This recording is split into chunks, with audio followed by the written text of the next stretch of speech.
What you're looking at, depending on who you ask, is either a revolution for the internet and countless industries as we know it, Like, in all seriousness, I compare it to the internet. or the greatest Ponzi scheme in human history. The whole thing is a promise that you can get rich for free. Accused of being all of these things is the world of cryptocurrencies, or the other labels associated with it. NFTs, blockchains, Web 3.0. From the bizarre onslaught of celebrity promotions and endorsements, I got an ape too. Part of the same community. We're both apes. to the eye-watering numbers and headlines, Digital artist Beeple, the final bid, $69 million. Oh my God. to the grandiose claims about its potential. It's the biggest technology that's ever happened in the history of life. I once described the world of cryptocurrencies as a story, and I did that in hopeful, optimistic tones. And now I don't think it's the story that I initially thought it was. They only make money because some other sucker lost more. Have fun staying poor. It amazes me that anybody is buying into this. They are decentralized Ponzi schemes. The only thing that you have to show is Ponzi schemes. It's all bullshit.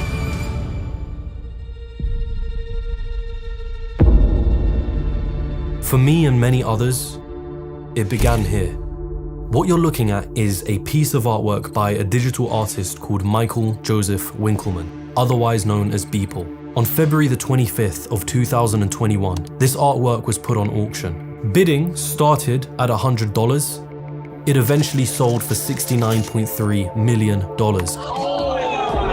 making it one of the biggest sales in digital art history. That's where I do feel super lucky. What happened afterwards? Where do I begin? A digital artwork by a relatively unknown American artist. Sold for nearly $70 million. That's more than most Picassos, Monets, or Warhols. That it doesn't exist in physical form. It is only available digitally. It's the first NFT ever sold at auction. Non-fungible token, NFT. NFTs or non-fungible tokens. Explain NFTs to people that don't know what you're talking about, because I don't know what you're talking about. It was like suddenly the term NFT was just everywhere. Jack Dorsey, co-founder of Twitter, sells a picture of his first ever tweet as an NFT. Jack Dorsey auctioning his first tweet as digital art. $2.9 million. Even popular internet memes were selling as this NFT thing. Nyan Cat, $590,000. Charlie Bit My Finger, $760,999. Disaster Girl, $500,000. Doge, $4 million. Overly Attached Girlfriend, $411,000. Bad Luck Brian, $36,000. Scumbag Steve, $57,000. You had singer-songwriter Grimes selling $6 million worth of digital art as NFTs. People were changing their profile pictures on social media to NFTs that they had purchased. It was like flexing an expensive car or a watch. And then suddenly, all these big celebrities and artists and influencers were also replacing their profile pictures with NFTs and announcing their own purchases of NFTs. And the apes were part of this bigger project of NFTs called Bored Ape Yacht Club. I mean, you had Snoop Dogg, Eminem, DJ Khaled, Lil Baby, Post Malone, Stephen Curry, Gwyneth Paltrow, to name a few, all of them purchasing these pictures of apes for sometimes hundreds of thousands of dollars. And amongst this sea of high ticket sales, you would hear that this is all part of something revolutionary. It's the biggest technology that's ever happened in the history of life, outside of things like fire. Regardless of how much you knew about NFTs, there was one message that was really clear. Behind every story, every headline, there was an underlying premise. Something is happening, and there is a lot of money to be made. Welcome back to the show, and congrats on getting married. Yes, This is a big deal. Last time you were on the show, I asked you to explain NFTs. So, popular talk show host Jimmy Fallon does this segment on his show with Paris Hilton where they show off their pictures of bored apes. This is your ape. Yeah, We debut it. it's really cool. Like the hat, the shades. We're part of the same community. We're both apes. Love it. This is my ape. Yours. Yours is so cool. I love the red heart sunglasses. I love the captain hat. It reminded me of me a little bit. Dude, look at this. They look like they could be friends. They're buddies. This was the point in which I started to wonder, okay, what is actually happening? And I think a lot of people started to as well. You start to realize that the purchase of Beeple's artwork, that wasn't done through $69.3 million in cash. That purchase was made using cryptocurrencies. In fact, all the NFT purchases that we were seeing, they were done through cryptocurrency. The mysterious individual who purchased Beeple's artwork that went by the pseudonym Metakovan, turns out it's this guy called Vignesh Sundaresan, who is already a cryptocurrency entrepreneur and had a working relationship with Beeple months prior to the big sale. And whilst there was all this talk about the revolutionary potential behind what we're seeing, there was another side of the story that was being painted by people who are far more skeptical. And those voices had a clear warning. What you are witnessing is a mania. We've got this system that is gleefully and gloriously corrupt. A mania that is being driven by greed. Get rich quick by investing in cryptocurrency. Mass delusion. My ape is an inner reflection of myself. Or, as other critics put it, it is a giant scam that has some of the largest names, brands, venture capital firms backing it, knowingly or not. NFTs were just a component of a much bigger machine with a lot of moving pieces. And when you put those pieces together, it creates a machine for one of the greatest scams in human history. And it all begins here, with a mysterious invention and a failed revolution. 2008. That's where this really begins. Apple shares are just getting hammered this morning. We're down by between 3 and 4.5% generally. The United States is going through a recession it hasn't seen since the Great Depression. The consumers strangled. They're watching their housing prices go lower. They're watching their 401ks get diminished. You created the mess we're in, and now you're saying, sorry. Amongst the backdrop of this all, a mysterious individual is working on their own invention. On the 31st of October, they send an email to a cryptography mailing list. The email begins, "I've been working on a new electronic cash system that's fully peer-to-peer with no trusted third party." It was signed by somebody under the pseudonym Satoshi Nakamoto. Whoever this Nakamoto person was, they had a vision. The vision was to create a type of currency that existed digitally, that could be controlled by no government or single individual, that could be used to transacting globally no matter where you were or what time it was. The name of this currency and invention? Bitcoin. On January the 3rd, 2009, Nakamoto launches his invention, creating the first ever Bitcoins to exist. It was an attractive pitch, especially to people who held anti-state control sentiments. We're talking about anarchists, techno-anarchists, libertarians, cypherpunks. These were individuals who likely saw the government, the banks, the entire financial institution as just untrustworthy, that they can't be allowed to control monetary policy. And it was these factions that became the first adopters of Bitcoin, influencing its early culture. The goal was simple: preach the message of Bitcoin to others and increase its adoption.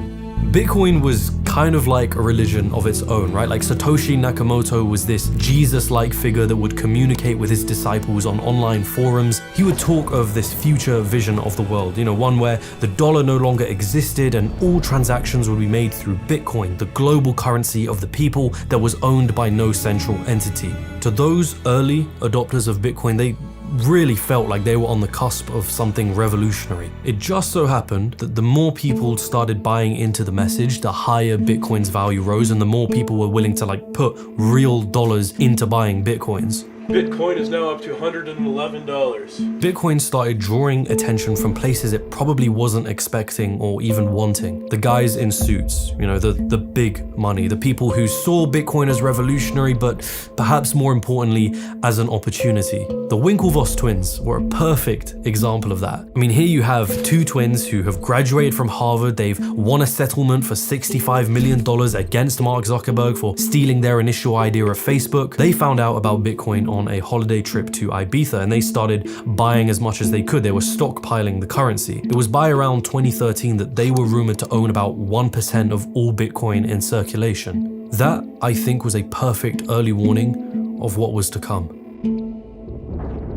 Bitcoin was doomed from the start. That's what a lot of crypto skeptics will tell you, and I understand why. Relying on computer code and the ideals of tech anarchists probably isn't the best place to entrust a reimagining of the financial system. Bitcoin had a fixed supply of 21 million coins, which makes it deflationary by nature. So if one Bitcoin is worth more tomorrow than it is today, why would you want to use it to transact with? It's a pretty bad incentive to have if you're trying to make a global currency. But that is already assuming that Bitcoin had the technical capabilities to become this worldwide currency, which it didn't. I mean, Bitcoin had scaling issues thanks to design decisions that Nakamoto themselves had made. It could only process 7 transactions per second. I mean, compared to other traditional payment networks like Visa, which can process 1,700 transactions per second, or MasterCard, which handles 5,000 transactions per second. And keeping the Bitcoin network running wasted a lot of energy. Bitcoin aimed to be decentralized, meaning no government or single entity had control over it. But in order to do that, Nakamoto employed what is called a proof-of-work consensus model. All this meant was that computers on the Bitcoin network would be forced to use real-world energy in order to solve algorithmic problems. And whichever computer solved the problem first would be rewarded with more Bitcoins. It was a process called mining. And that process is insanely wasteful of energy. And what ends up happening? Proof of work incentivized this arms race between computers on the Bitcoin network, all of them looking to build more and more powerful computers to have a better chance of mining Bitcoin. And the more powerful those computers grew, the more real-world energy they ended up taking, despite the fact that the transactions per second remained the same. Most Bitcoin mining done today is done by huge mining farms in warehouses. Bitcoin, for the most part, failed in its objective of trying to become a global currency. Outside of illegal use purposes, Bitcoin just wasn't being used to transact with. So, the obvious question becomes, how? How is it that despite its failings, Bitcoin still survived and is very much present to this day? But that's just the thing. The Bitcoin that we see today is a shell of its former identity, where most of the purchasing of Bitcoin today happens on centralized exchanges that have to comply with the laws of centralized institutions. In the instances where you've heard about Bitcoin, or if you've ever been encouraged to buy Bitcoin, under what context is that always framed?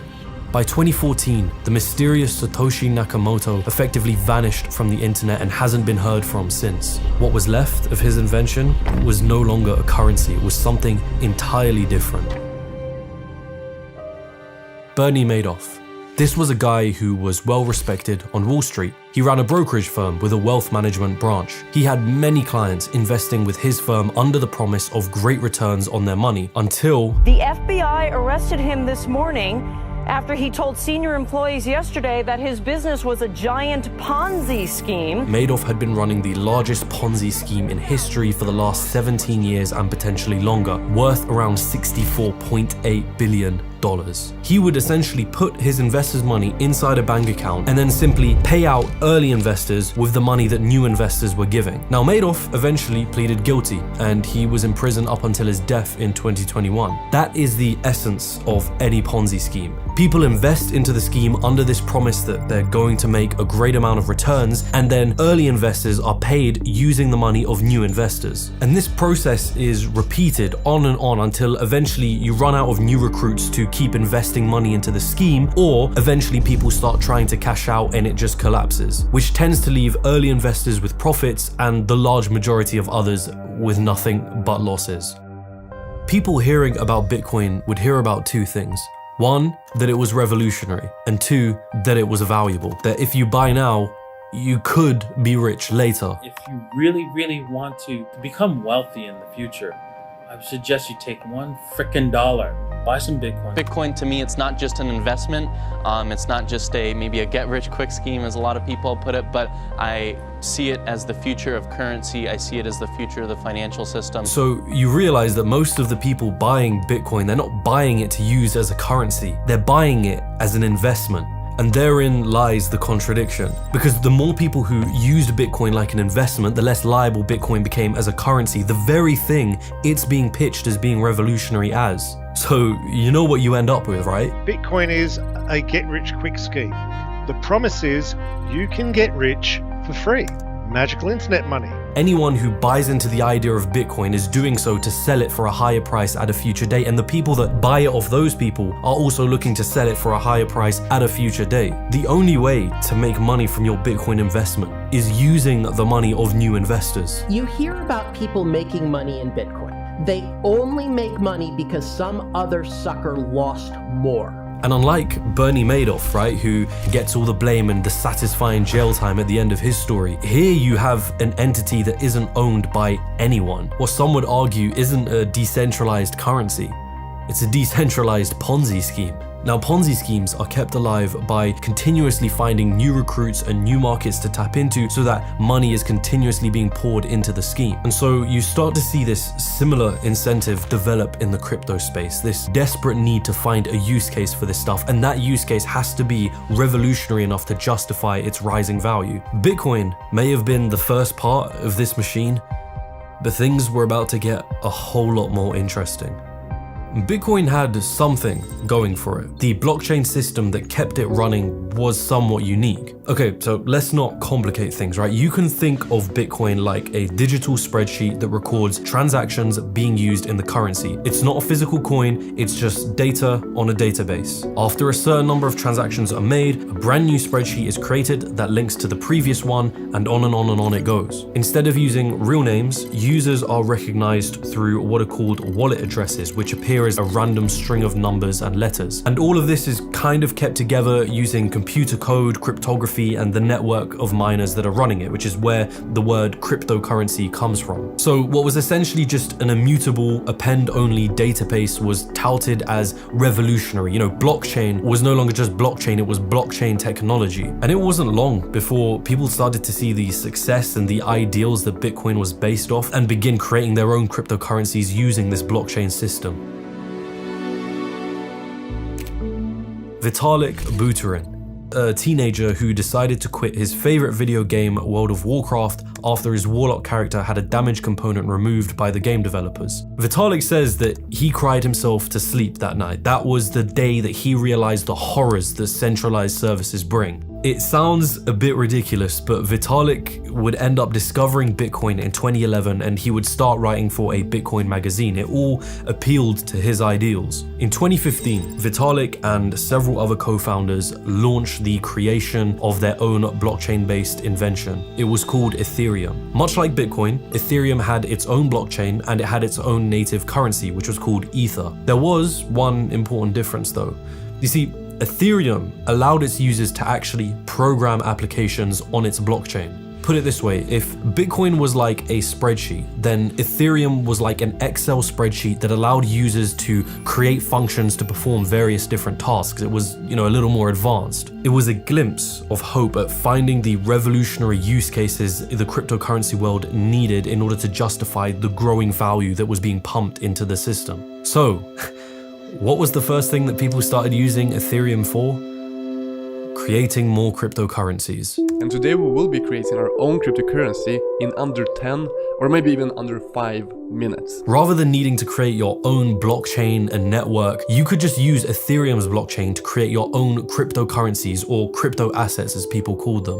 These assets that existed without their own native blockchain were called tokens. There are now over 1,500 cryptocurrencies. It became known as the ICO mania. It was supposed to be this new way to fund your business. Businesses could create their own token coins, release what is called a white paper, which explains what the project aimed to do, and then they could sell those tokens to the public, otherwise known as an initial coin offering, ICO. A whole wave of these token coins were being released. Some of them parodies and others were just blatant scams. Titcoin, the Whopper coin, Trump coin, Kodak coin, Insane coin. But here it is, so I created Dictator coin. Jesus coin was a token coin that was promising to decentralize Jesus on the blockchain. On its white paper, its creators stated they were in early talks with churches to provide miracles exclusively to Jesus coin owners. Ponzi coin was very much open about the fact that it was a scam. Their website literally said it right there. It's as much as a scam as 99% of the ICOs out there, but it's more transparent about it. Ponzi coin still managed to raise $250,000. It didn't matter if the idea was good enough or not, or if it even solved the problems it was claiming to solve. All that mattered was that people believed in the token enough so that the value would rise and it would pay off the early investors who got in at the start. There was one that you invested in that saw like 2,000% growth last month. Yep. What was it? That was Denver coin. ICOs also marked the beginning of an unlikely friendship between those in the cryptocurrency space and influencers and celebrities. If token coins were fueled by hype and attention, then celebrities and influencers were the ones that were running the gas stations. Famous professional boxer Floyd Mayweather, along with producer DJ Khaled, were paid $100,000 and $50,000 respectively to promote the token coin Centratech in 2017. Centratech was a project that was promising to deliver financial services to the cryptocurrency world. The coin had raised $32 million. Turns out they lied about their CEO, who wasn't even a real person that existed. They lied about business deals with MasterCard and Visa, and its co-founder, Sam Sharma, was eventually sentenced to 8 years in prison. ICOs effectively became a casino to gamble unregistered securities. But you have to remember the hidden incentives. No matter how fraudulent or bizarre everything looks on the outside in the crypto world, you have to keep clutching at potential use cases or anything that will justify its value constantly rising to new investors. And whilst the ICO mania of 2017 was continuing, a whole new idea was coming to fruition. So how many of y'all have heard of this new game that came out recently? I don't know how do we actually describe what these things are? And today we're talking about CryptoKitties. CryptoKitties was probably one of the first NFT projects to make it into the spotlight. CryptoKitties. CryptoKitties. The viral blockchain-based game that sparked a global craze for virtual cats. It's a picture of a cat. You logged onto the site, you created an account that was connected to your crypto wallet, and you'd play this game in which you would collect, breed, and sell virtual cats for cryptocurrency. The key pitch here though is that every cat is its own unique token that exists on the Ethereum blockchain, making them what you would essentially call non-fungible, or as they're often called now, a non-fungible token, an NFT. Think of it like a digital Beanie Babies. Now if that sounds a little weird, it's because it is. CryptoKitties became like its own mania. It generated $3 million within its first week of launch and accounted for roughly 10 to 13% of all traffic on Ethereum's network. And where was everyone's focus during that mania? Okay, that's $2,700 for this little guy. Why use these CryptoKitties? $450,000 for this ugly mug? The same reason you started out with the cryptocurrency, to make money. Guys, this is a potential way to make some money. This is insane. Most users are trying to breed their cats at the moment, not just because it's kind of cool, but also because they can be very expensive. There are thousands of people playing on the CryptoKitties website. Once everyone started rushing to join in on the hype, the economics of the game began to falter as the supply of CryptoKitties stretched far beyond the demand, eventually leading to a crash in the price of CryptoKitties and a fall in average users. Because as you continue to see time and time again, almost everyone was there to make money. But what remained of that saga was the idea of non-fungible assets. A brand new package, a brand new pitch, a new route to find use cases for cryptocurrencies and blockchain technology. This stuff was initially pitched to digital artists. The idea was that you would make artwork, then tokenize that artwork, which just means turning it into a token that exists on a blockchain like Ethereum. If you wanted to know who owned the artwork, all you had to do was just go and check the blockchain records and see which wallet was associated with the artwork. In theory, you could digitally verify the ownership of your art. Sounds exciting, you might think. I did too.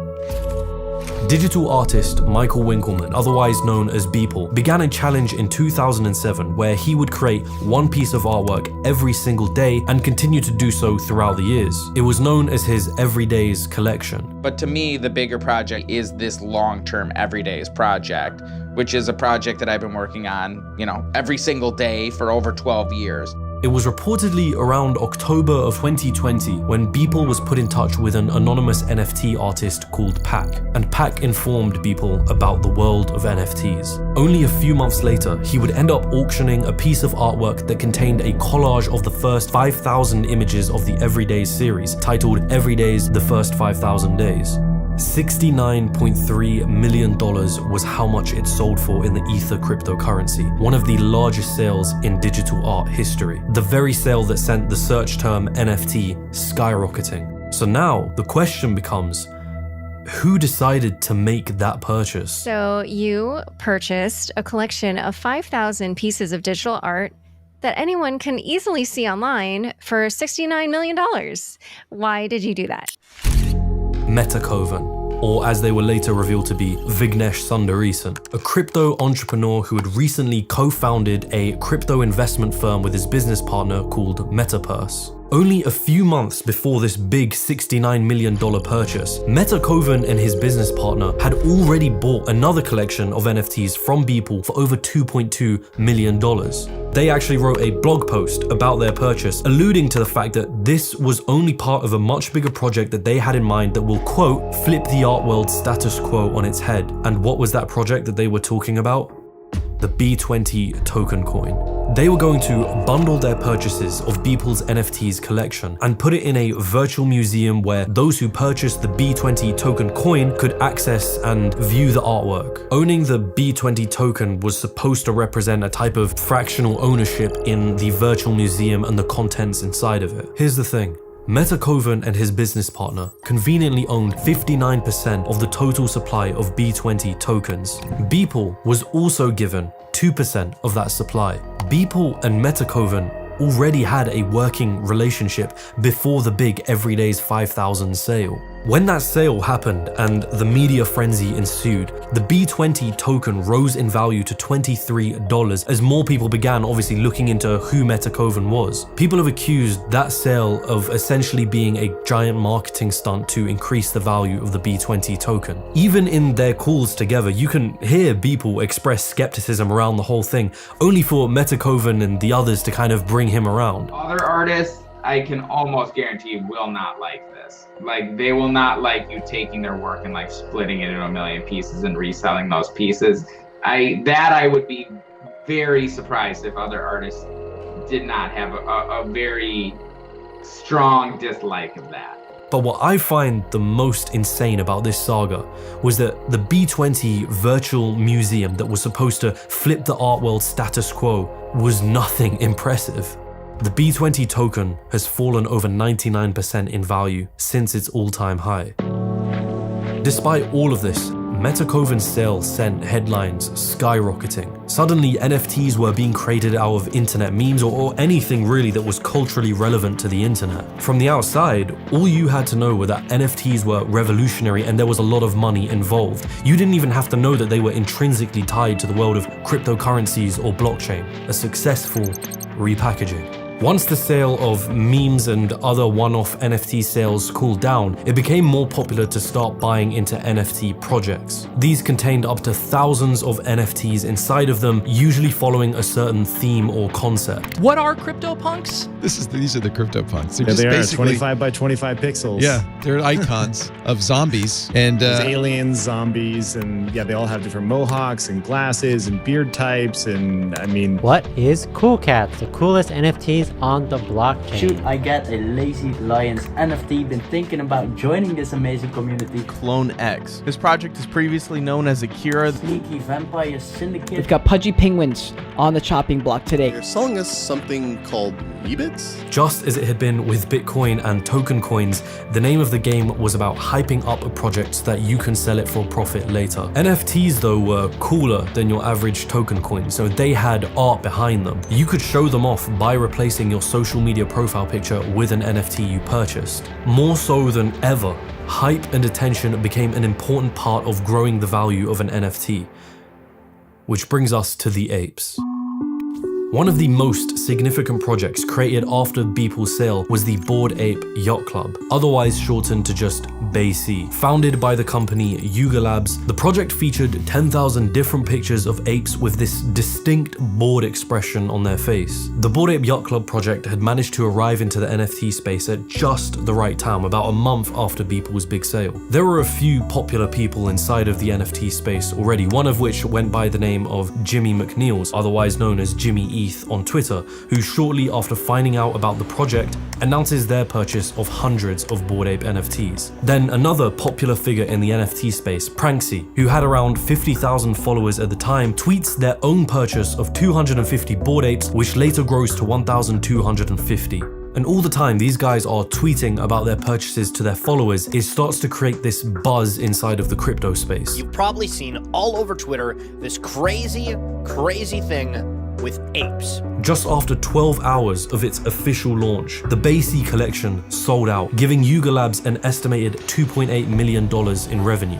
Pranksy starts selling some of his apes to NBA players who start tweeting and changing their profile pictures to those apes. In August, the popular DJ Steve Aoki tweets his own $40,000 purchase of a Bored Ape to his millions of followers. Hashtag ape, follow ape began trending immediately. Famous digital artist Beeple tweeting about it and creating an artwork about it, which continued to drive up the price of Bored Apes. You ape, me ape, a friend. One of the shadiest parts about everything that followed were the blurred lines between celebrities and influencers clearly manipulating a market to pump up the value of their NFTs and genuine posts simply just showing off their purchases. You had Justin Bieber in January of this year posting a picture of a Bored Ape number 3001 to his 251 million followers, a purchase that was reportedly worth $1.3 million. Everyone sort of assumes that Justin was the one that made the purchase himself, right? And he's just posting it on his Instagram. But then Twitter users started to look into the records and they find that Justin's supposed crypto wallet had received 900 Ether from another wallet address. And that wallet address was associated with an individual named Gianpiero D'Alessandro, or as many others may recognize him, Justin Bieber's business partner. And Gianpiero owned his own NFT collection called Inbetweeners, which Bieber had been promoting on social media already. In those posts, no disclaimer was made suggesting that Bieber had been paid to promote them. I just got my first NFT. You did? What was it? Through MoonPay.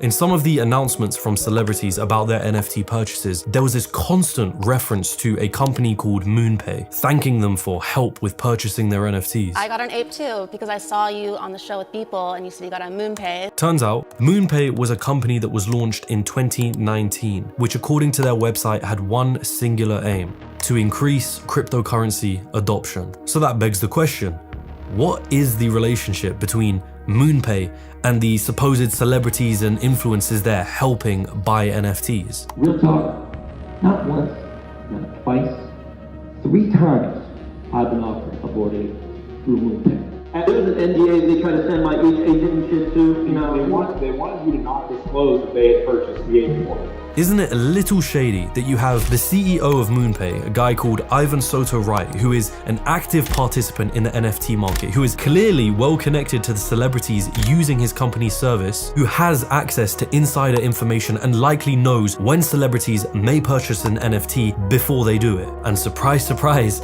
people started finding out that Wright on numerous occasions has purchased NFT projects right before celebrities end up purchasing them. Prominent crypto skeptic and author David Gerard had this post on his blog. It was titled, "Crypto Grifters Try to Scam Artists Again." He wrote, "The NFT grift works like this. 1. Tell artists there's a gusher of free money. NFTs are the future. If you want to get an NFTs, you're guaranteed to make some money because it's new, it's fresh. 2. They need to buy into crypto to get the gusher of free money. 3. They become crypto advocates and make excuses for proof of work and so on. 4. A few artists really are making life-changing money from this. 5. You probably won't be one of them. It's sold to you as this amazing thing where art is digitally verified on the blockchain. And that pitch makes you think that on the blockchain, when you purchase an NFT, there's literally an entry that shows your wallet and the actual image of the NFT you purchased right there. You want to know what is actually the case with most NFTs? There is no picture attached to the transaction. Instead, it's usually a HTTPS or IPFS link containing the stored NFT image. So what you're purchasing with most NFTs is just an entry in a database that contains a link to the image that anyone else can also access. A little misleading to call that ownership. But I guess at the end of the day, that doesn't matter when, just like ICOs, NFTs were just another speculative financial investment to throw your money into. And to do that, you had to buy into cryptocurrencies. More money funneled into the machine. In my experience of looking into crypto communities and its culture and various projects, there is this game that is being played. Some are blatant about it and others less so, but the game is this. Everyone is playing a role in promoting their project, calling it revolutionary, saying that this isn't like the others, but ultimately, everyone knows that at some point, they're going to sell. And perhaps it is because of the greater full nature of the crypto ecosystem, where everyone is incentivized to keep putting money into the system and to keep pushing it while simultaneously dismissing criticism. On the surface, everything is supposed to be positive and optimistic. You have catchphrases and actions that are commonly used in cryptocurrency communities. HODL, short for hold on for dear life, which refers to holding on to your crypto assets no matter what. HODLing is seen as a good thing. Today we're going to be talking about the art of the hold. WAGMI, short for we're all going to make it, which is used as both a greeting and an easy catchphrase to keep morale high. We're all going to make it, and I say this with passion and confidence. If you leave the market, if you give up, you will lose. That is the ultimate failure. We're still early is a sentiment often echoed in crypto communities, an encouraging message for those who are both new and old in the space, letting them know that they haven't missed out on the opportunity and further riches are on the horizon. Don't abandon hope. Is it too late to get into crypto? No, never. It's never too late. It's actually too early. It's extremely early still. Those who hold on to their crypto assets, even when there is really good reason to sell, are called diamond hands. Diamond hands is actually a requirement. Keep diamond handing, okay? A positive trait that is encouraged, whereas those who do sell are labeled paper hands, a negative trait which is actively discouraged. The worst part about paper-handed investors is that it influences other people to grow paper on their hands. Most crypto communities are encouraged to say good morning and good night to each other every day, shortened to just a GM and GN, kind of like a regular check-in and check-out with members. Negativity is usually handled in the same way, since one group's negativity can actually devalue a project and affect everyone else's ability to make money. If there's some bad news about a particular cryptocurrency project or cryptocurrencies in general, it can be dismissed as FUD, an abbreviation for fear, uncertainty, and doubt. We have someone that, again, is trying to spread FUD. I just couldn't sit idly by and let people FUD my investment and FUD the leader of my investment. Or those who criticize are told, you simply don't understand, without any further elaboration. Or they're told to have fun staying poor, which is a not so subtle nod to people's true intentions within the space. Or criticism is actually spun into a good thing for the project. These are all very convenient actions to encourage when keeping someone engaged and hopeful in a crypto project is financially beneficial to everyone else. I'm actually struck by how much the general public really hates it when someone gets into NFTs and they just have an absolute adverse reaction. I see this across industries. The NFT mania did something. I think it grew so big and so in your face from influencers and celebrities that it started making people mad. So proud. I love being a part of this community and being a voice and sharing my platform and just getting the word out there. What community? What are you guys talking about? You don't fucking care about this. I hate that they try to put on that they care about this. Bored Ape Yacht Club NFTs, which I think are ugly, dumb, cringe. Thank you guys for allowing me to scream about NFT cartoons. I hate this stuff. It's getting worse. Check this out. I got a board bunny. And not only is it a board bunny, but it looks like me. Look at that. Nothing makes people hate you faster than NFT shilling. If you're young and naive, just like my brother, and want to get into NFTs, you should check out Board Bunny. The new Board Bunny NFT project has now been classified as a scam. Welcome David Dobrik to the long list of influencers promoting scams, further claiming the team has disappeared with $6 million. It's great to be a part of this project. I love the designs inspired by Pokemon. It's a Pokemon knockoff. It's just like stealing money from people who are fans of Pokemon. Y'all better not miss this. They promised Pokemon partnerships, and it was all a lie, and it ended up raking in $6.3 million. For the last 6 months, I've been working on my own NFT project. So the project is called CryptoZoo. I believe is going to change the game. CryptoZoo, Logan Paul's newest project, are basically a bunch of stock photos from Adobe that have been poorly photoshopped. Non-fungible tokens, yes. I do know what they are, but I don't really like them at all, really. I'm not really into them. Nobody seems to like NFTs. We didn't find anybody who actually had anything positive to say about them. Whenever a big celebrity or influencer would post something related to NFTs on their social media, you'd see a whole slew of people responding with, "Oh no, not you too." And this wasn't just limited to individuals either. Companies began getting a lot of flack for even talking about or dabbling into NFTs. In 2021, people found out what cryptocurrency actually was and they hate it. It is all get-rich-quick schemes promoted using technology as the cover. All of it. That's what crypto is. And NFT is the latest species. I think in June, there were 1,500 computer scientists and technologists who wrote to Congress calling for more responsible regulation of crypto assets. They said the catastrophes and externalities related to blockchain technologies and crypto asset investments are the inevitable outcomes of a technology that is not built for purpose and will remain forever unsuitable as a foundation for large-scale economic activity. And so you start to wonder, like, okay, like what's gonna happen? And I know that it really shouldn't surprise me, but a whole new packaging had been in the works and a brand new word was taking the stage.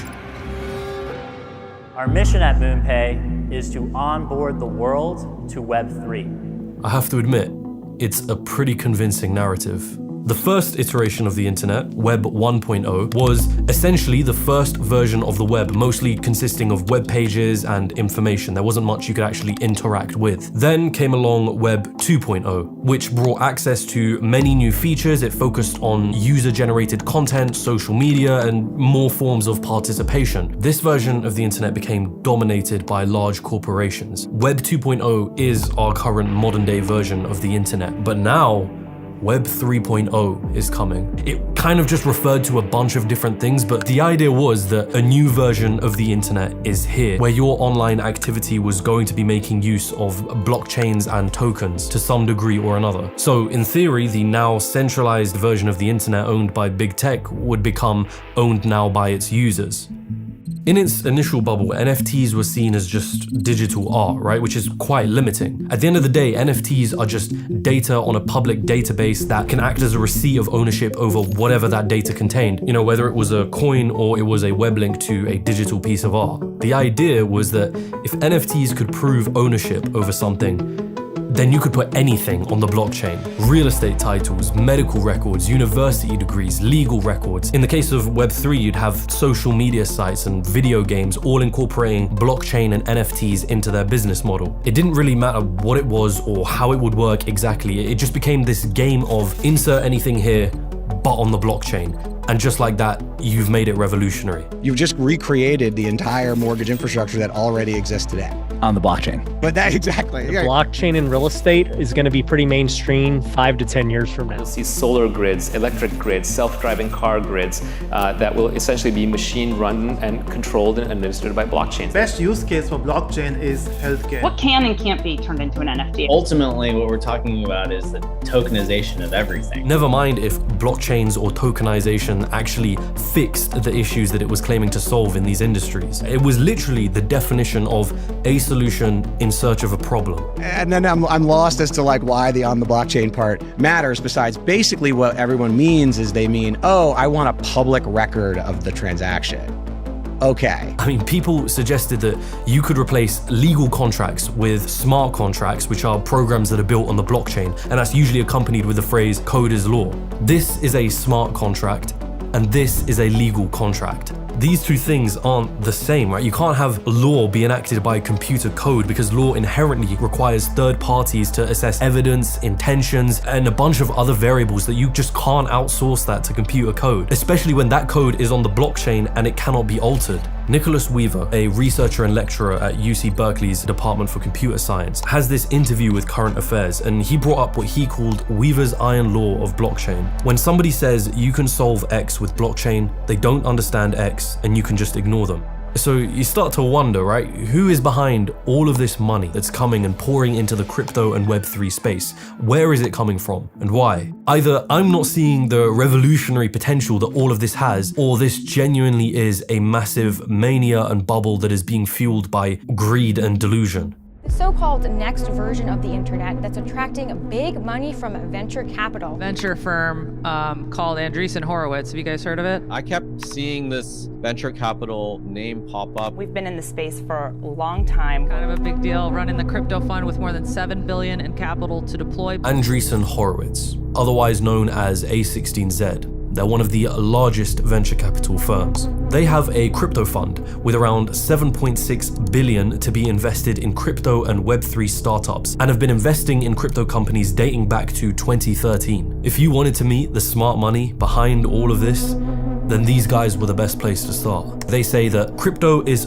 far more than just a financial innovation. It's social, cultural, technological. In the month of October of 2021, A16Z led a funding of $150 million towards the company that was behind Axie Infinity. A16Z general partner Ariana Simpson claimed that this was an example of where Web3 is going to revolutionize the internet. In her own words, literally, Axie embodies a new generation of games. What this means for the future of games and really the web as we know it is as big as your imagination will allow.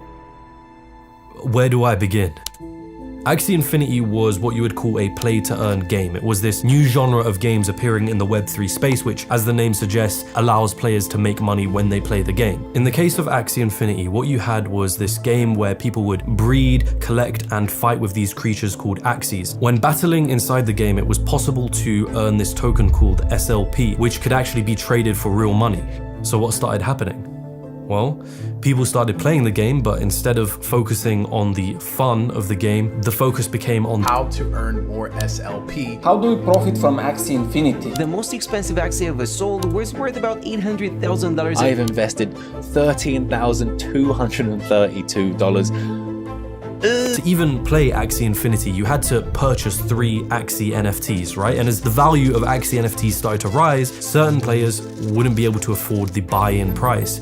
So guess what started happening? Those who had the money to buy 3 Axies began to lend their creatures out to players who couldn't afford it. And they were called scholars. How to set up your own scholarship program as a manager in Axie Infinity. I'll be giving out a scholarship every 2 weeks, so that's another 6 scholarships is my goal. Scholars would then play the game using their rented Axies, earn SLP, and then give a cut of their earnings to their managers. My team of 12 scholars was roughly earning me $1,700 a month. $600 from my scholars. With all of my current scholarships working, I'm earning about $6,000 a month. Axie Infinity, a play-to-earn crypto gaming juggernaut that has led people in countries like Philippines and Venezuela to make a living. These are players from the Philippines who are making a living playing Axie Infinity. Most of the scholars who couldn't afford the buy-in price, they were from developing countries, right? People who likely saw Axie Infinity not as a game of leisure, but as a means of producing income. I am here to apply scholarship